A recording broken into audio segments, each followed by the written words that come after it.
NSE9 news में आप सभी का स्वागत है। मैं आपके साथ शिवांगी। चलिए नजर डालते हैं देश दुनिया की कुछ बड़ी खबरों पर। ऑपरेशन सिंदूर के बाद भारत ने पाकिस्तान से सटे आबादी वाले इलाकों और धार्मिक स्थलों की सुरक्षा को और मजबूत करने का फैसला किया है।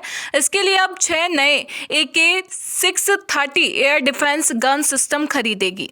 सेना ने इन हथियारों के लिए सरकारी company advanced weapon and equipment India limited को टेंडर भी जारी कर दिया है। सेना ने बताया कि ये गन मिशन सुदर्शन चक्र का हिस्सा है। इसी के जरिए पाक से सटे इलाकों और धार्मिक स्थलों की सुरक्षा की जाएगी। दरअसल ऑपरेशन सिंदूर के दौरान पाकिस्तान की तरफ से जम्मू कश्मीर और पंजाब के इलाकों और धार्मिक स्थलों पर हमले किए गए थे।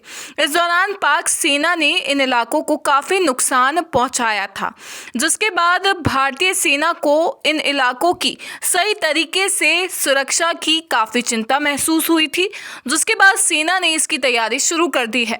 अब इनकी तैनाती से इन इलाकों में हवाई खतरों से बेहतर सुरक्षा मिलेगी। पीएम मोदी ने दिल्ली के विज्ञान भवन में ITI के टॉपर्स को संबोधित करते हुए कहा कि आज का ये समारोह इस बात का प्रतीक है कि आज का भारत कौशल को कितनी प्राथमिकता देता है।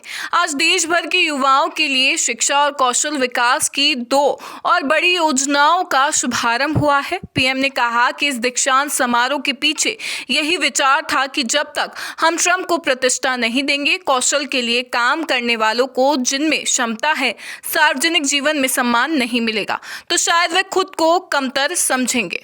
केंद्र सरकार ने ड्रेस भत्ता से जुड़े नियमों में बदलाव किया है। 1 जुलाई 2025 के बाद नौकरी ज्वाइन करने वाले नए कर्मचारियों को भी इसका फायदा मिलेगा। 24 सितंबर 2025 को जारी आदेश में कहा गया है कि जो कर्मचारी साल के बीच में नौकरी ज्वाइन करते हैं या रिटायर होते हैं, उन्हें अब अनुपातिक आधार पर ड्रेस भत्ता दिया जाएगा। ड्रेस भत्ता वह राशि है जो सरकार उन कर्मचारियों को देती है जिन्हें ड्यूटी के दौरान यूनिफॉर्म पहननी होती है। वित्त मंत्रालय ने अगस्त 2017 में जारी एक सर्कुलर में बताया था कि ड्रेस भत्ता अब पुराने कई भत्तों को मिलाकर दिया जाता है, जैसे कपड़ा भत्ता, बेसिक इक्विपमेंट भत्ता, यूनिफॉर्म रखरखाव भत्ता, गाउन भत्ता और जूता भत्ता। ये नया आदेश मध्य वर्ष में ज्वाइन या रिटायर होने वाले कर्मचारियों के लिए राहत लेकर आया है।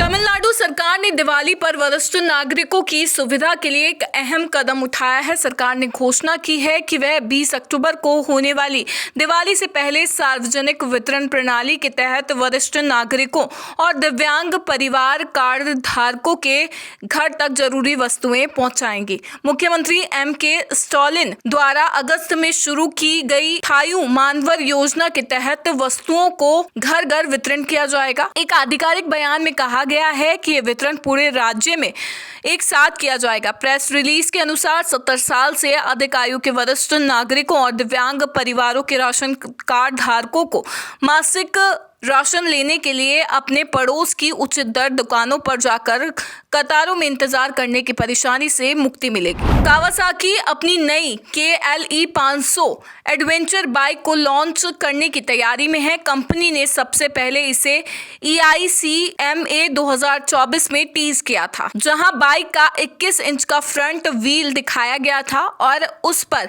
KLE नाम लिखा नजर आया था। अब कावासाकी ने इसका नया टीजर वीडियो जारी किया है, जिसमें बाइक की कुछ झलकियां दिखाई दे रही है और स्क्रीन पर लिखा है कमिंग सून, यानी जल्द आ रही है। पिछले साल दिखाए गए टीजर से साफ था कि इस बाइक में कावासाकी निंजा 500 वाला 451 सीसी पैरेलल ट्विन इंजन इस्तेमाल किया जाएगा, यानी ये इंजन 45.4 HP की पावर और 42.6 Nm का टार्क देगा। इस हिसाब से नई KLE 500 पुराने मॉडल की तरह ही एडवेंचर राइडिंग के लिए बनी होगी, लेकिन इसे नए चेसिस पर तैयार किया जाएगा। NSE9 न्यूज में फिलहाल इतना ही। आगे की खबरों से अपडेट रहने के लिए बने रहिए NSE9 न्यूज के साथ। नमस्कार।